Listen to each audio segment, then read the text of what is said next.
On his way home from work in the middle of a blizzard, a black mechanic came across a woman unconscious inside a car teetering on the edge of a cliff. Without hesitation, he broke the door open and rushed her to the nearest hospital.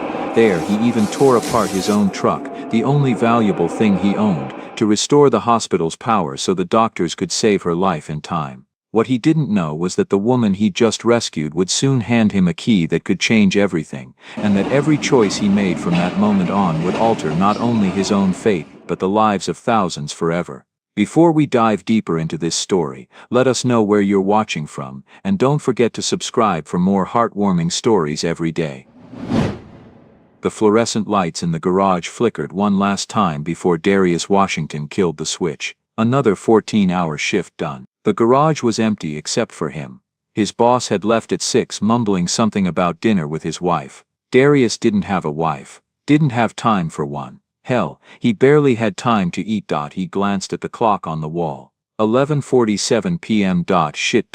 His mother would be waiting. She always waited, no matter how late he came home. His hands ached. The kind of deep, bone-tired ache that came from wrestling with rusted bolts and frozen engine parts all day. He wiped the grease on his jeans, already so stained it didn't matter anymore, and flexed his fingers. The calluses were thick now, built up over 16 years of turning wrenches and fixing what other people broke. Outside, the wind howled. Snow hammered against the metal walls of Reed's Auto Repair like it was trying to punch through. Pinewood, Colorado didn't mess around when winter came calling.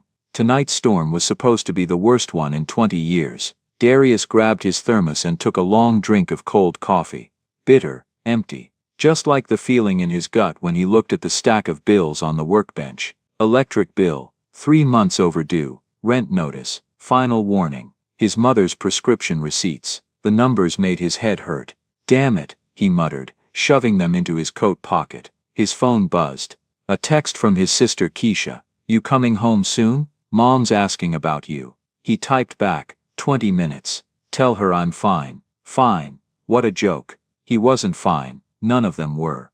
But what else could he say? Darius pulled on his jacket, patched at the elbows, zipper broken but it was warm, and grabbed his toolbox. The red metal was dented, scratched, covered in stickers his dad had put there years ago. Washington and Son Mechanics. That dream died the day his father did. Crushed under a hydraulic lift when Darius was 15. No insurance. No lawsuit, just a funeral they couldn't afford, and a future that disappeared overnight. He locked the garage door and trudged through the snow to his truck, a 1998 Ford F-150, baby blue paint flaking off like dead skin. The passenger door didn't open anymore. The heat only worked on one setting, but the engine, perfect, because Darius knew every inch of that machine. He'd rebuilt the transmission twice, replaced the alternator 4 times, and kept it alive through sheer stubbornness, just like everything else in his life.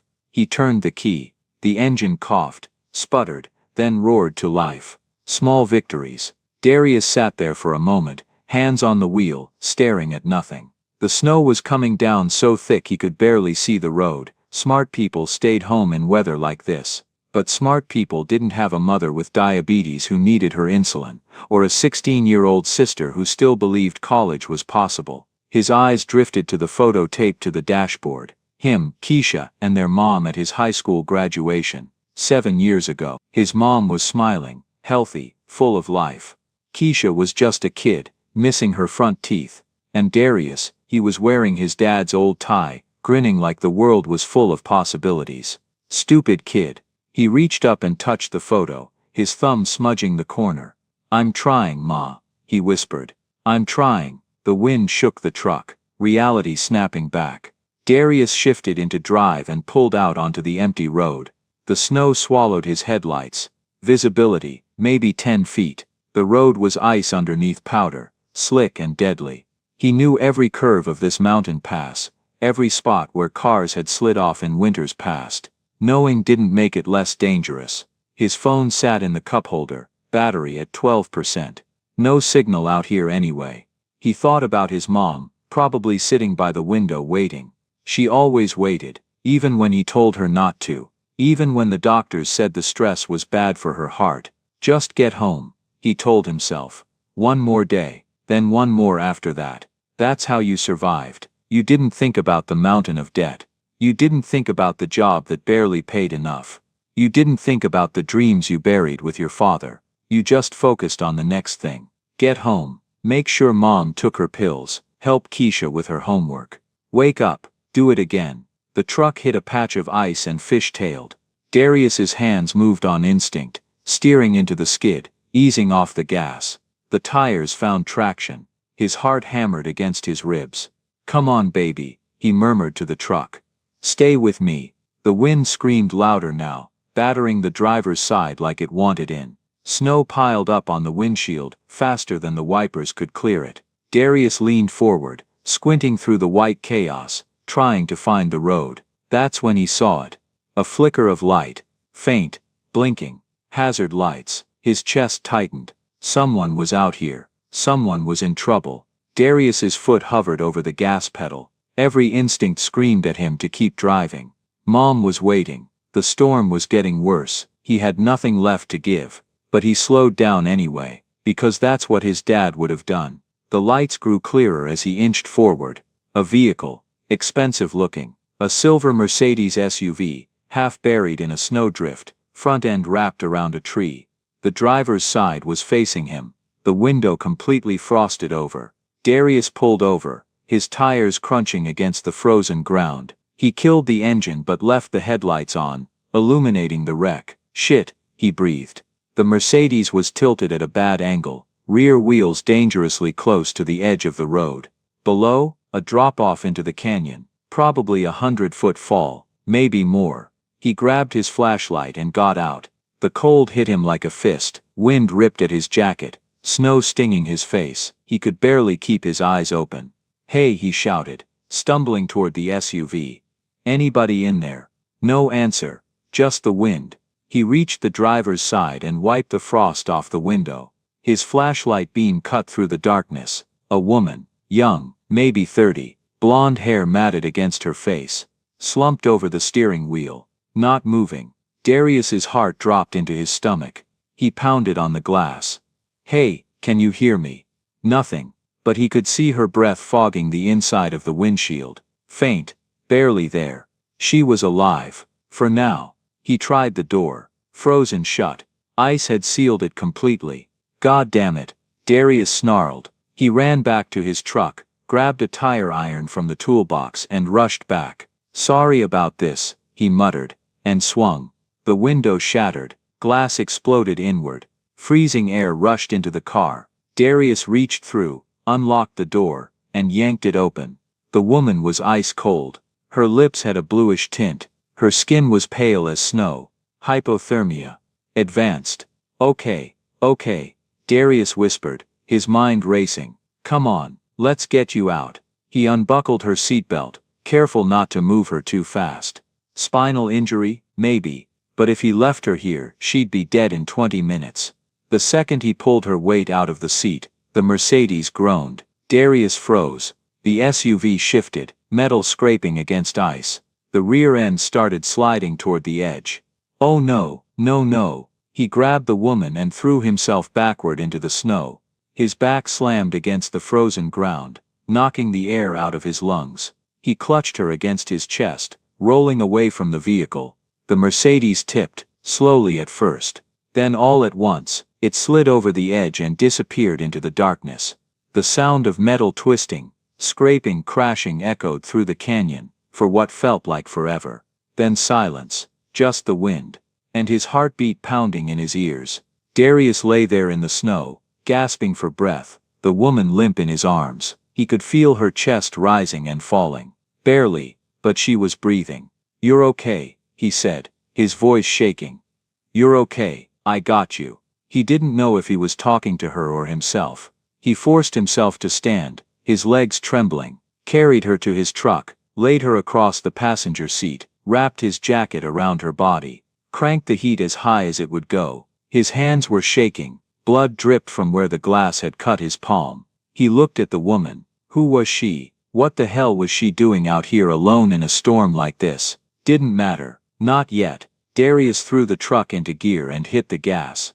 The tires spun, then caught. He turned back toward the road and drove. 28 miles to St. Catherine's Hospital. Through the worst storm in 20 years, with a dying woman and a truck held together by hope and duct tape. Just stay alive, Darius muttered, glancing at her pale face. Please, just stay alive. The snow swallowed them whole. And somewhere behind them, his mother was still waiting by the window.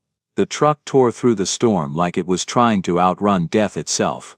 Darius's knuckles were white against the steering wheel. His breath came in short bursts. The wipers fought a losing battle against the snow piling up on the windshield. He had to lean forward, squinting through the white chaos, searching for any sign of the road. The woman beside him was motionless, her head rolled against the seat, lips turning blue despite the heat blasting from the vents. Darius kept glancing over, watching for the faint rise and fall of her chest, still breathing. Barely. Come on, he muttered under his breath. Just hold on. His phone buzzed in the cup holder. Keisha. Again. He couldn't answer. Not now. Not with both hands fighting to keep the truck from sliding off the road. I'm sorry, kid. Just a little longer. The road twisted ahead. Darius knew this stretch. Dead Man's Curve. 5 people died there last winter when their car went over the edge. The county never fixed the guardrails. He slowed down, muscles tensing. The curve appeared through the snow, a dark mouth waiting to swallow him whole. The truck skidded. Darius's heart jumped into his throat. He turned into the skid, felt the rear end swing out toward the drop-off. For one horrible second, the back wheels lost contact with the ground. His father's voice echoed in his head. Stay calm, son. Fear makes you stupid. Darius lifted his foot off the gas. Didn't brake, just let the physics work. The truck's weight shifted forward. The tires bit into the road again. He made it through. Jesus Christ, he breathed. The woman stirred. A small sound escaped her lips, barely more than a whisper. Darius's pulse spiked. Can you hear me? Her eyelids fluttered, opened halfway, unfocused, confused. Where? Her voice was so weak he almost didn't hear it. You were in an accident, Darius said quickly. I'm taking you to the hospital. St. Catherine's, just hang on. Just hang on. Her eyes tried to focus on his face, but they kept drifting. She was fading again. Stay with me, Darius urged. Come on, stay awake. Her mouth moved, forming words he couldn't make out. Something about a case, documents, Mitchell, she mumbled. Then her eyes rolled back. Darius reached over, shook her shoulder gently. Don't do that. Stay awake. Nothing. She was out again. Darius cursed under his breath, and pressed the gas harder. The engine whined in protest but obeyed. 20 miles to the hospital. Maybe less. He could make it. He had to make it. The storm seemed to get worse with every mile. Wind battered the truck from all sides. Snow came down so thick it felt like driving through a wall. Darius's hands ached from gripping the wheel. His eyes burned from staring into the white void. But he didn't slow down. Minutes crawled by. Each one felt like an hour. The woman beside him didn't move again. Darius kept checking, one hand on the wheel, the other reaching over to feel for her pulse at her neck. Still there, weak but there. You're not dying in my truck, he said out loud. You hear me? Not tonight. His phone buzzed again. This time it was a call, Mom's number. His chest tightened. She never called this late, unless something was wrong. But he couldn't answer, not with one hand, not in this storm. I'm coming, Ma, I promise. The road ahead dipped suddenly. Darius felt it before he saw it. The truck tilting forward, gaining speed. He tapped the brakes. Too much ice. The truck started to slide. Shit. He pumped the brakes gently. Once, twice. The truck slowed but kept sliding. A wall of snow loomed on the right. The edge of a drop-off yawned on the left. Darius yanked the wheel right. The truck fishtailed, rear end swinging wide. For a split second, he felt the passenger side tires leave the ground. The woman's body shifted, rolling toward him. No, Darius shoved her back against the seat with one hand while fighting the wheel with the other. The truck slammed back down. All 4 tires found the road. Darius's head cracked against the doorframe. Stars exploded across his vision. But they were still moving, still alive. He blinked hard, trying to clear his head. Blood trickled down from his temple where he'd hit the frame. He wiped it away with his sleeve.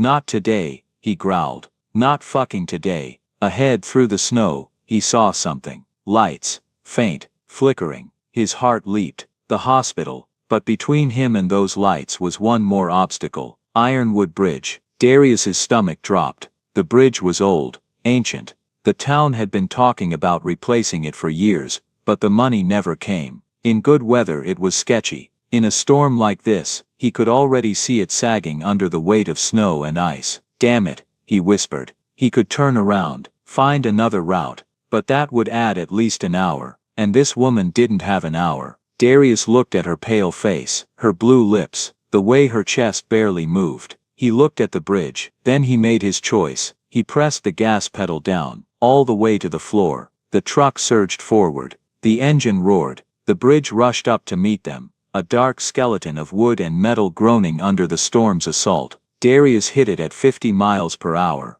The world exploded into chaos. Wood cracked like gunshots. Metal shrieked. The entire bridge shuddered and swayed. Darius felt the planks buckling beneath the tires. He didn't slow down, didn't breathe, just kept his foot down and his eyes locked on the far side. Behind him he heard it, the sound of support beams snapping. 20 feet left. 15. The bridge lurched sideways. The passenger side dipped. The woman's body rolled against the door. 10 feet. 5. A massive crack echoed through the night. The rear wheels dropped into empty space. Darius felt the truck falling. Then the front tires hit solid ground. The truck's momentum carried them forward. The rear end scraped against the edge of the bridge, metal screaming against wood, and then they were across. Darius slammed on the brakes. They skidded to a stop on the other side. He sat there, gasping, his heart trying to punch through his ribcage. His hands were locked on the wheel so tight he couldn't let go. In the rear-view mirror he watched the center of Ironwood Bridge collapse into the frozen river below. The sound of it,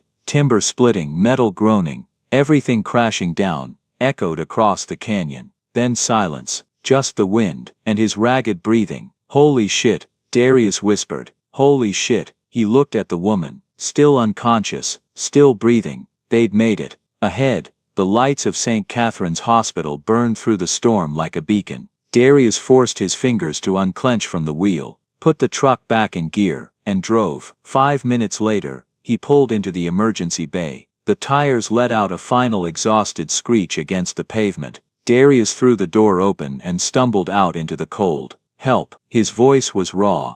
I need help. She's dying. The emergency doors burst open. Nurses and paramedics rushed out with a gurney. Darius pulled the woman from the truck, his arms shaking from exhaustion and adrenaline. He laid her carefully on the gurney. Found her in a car wreck, he said quickly. She was unconscious. Hypothermia. I don't know how long she was out there. The lead nurse, a middle-aged woman with sharp eyes, nodded. We've got her. Good work. They wheeled her inside. The doors swung shut behind them. Darius stood there in the falling snow, his legs suddenly weak. His whole body was shaking. From cold, from fear, from the fact that he just cheated death twice in one night. He leaned against the truck, closed his eyes, and took a breath. Then the hospital lights flickered. Once, twice, and then everything went dark. The darkness swallowed everything. For 3 seconds there was nothing but silence and the howling wind outside. Then the emergency lights kicked in,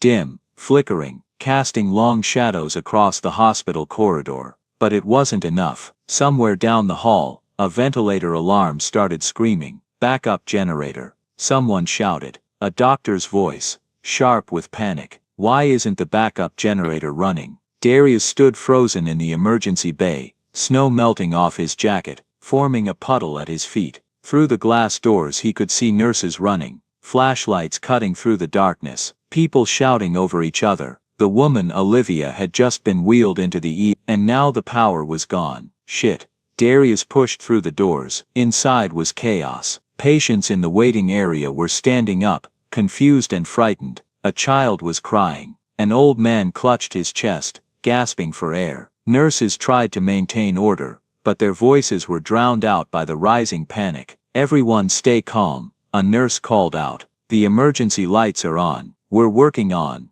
Another alarm joined the first, then another. The sound of machines dying filled the air. Darius's heart pounded. He knew that sound. He'd heard it before, Years ago, when his father's shop lost power during a winter storm, equipment shutting down, systems failing, people dying, a security guard rushed past him, a white guy in his 40s, radio crackling at his hip. "Hey." Darius grabbed his arm. "What happened? Why isn't the generator working?" The guard barely glanced at him. "Storm knocked out the main power. Generator should have kicked in automatically, but it's not responding." "Where is it?" "Basement. But it's been acting up for weeks. Administration kept saying they'd fix it." The guard's radio squawked. He pulled away from Darius. "I gotta go." Darius stood there for a second, his mind racing. A hospital without power, in the middle of a blizzard, with no way to get help from outside. The woman he just saved could die, along with God knows how many others. He looked down at his hands, still covered in grease and cuts from breaking the car window. His father's voice echoed in his head again. "Son, if you can fix it, you fix it. Don't matter who asks, don't matter who needs it, you just do it." "Damn it," Darius muttered. He turned and ran after the guard. "Hey, wait." The guard stopped, spinning around with an annoyed expression. "What?" "The generator, I can fix it." The guard's eyes swept over Darius, from his worn-out work boots to his grease-stained jacket to his face. The look lasted maybe 2 seconds, but Darius saw it all. The doubt, the suspicion. "You?" The guard's tone was flat, dismissive. "Yeah, me. I'm a mechanic. Been working on engines for 16 years. This isn't a car engine, buddy. I know what a generator is." Darius fought to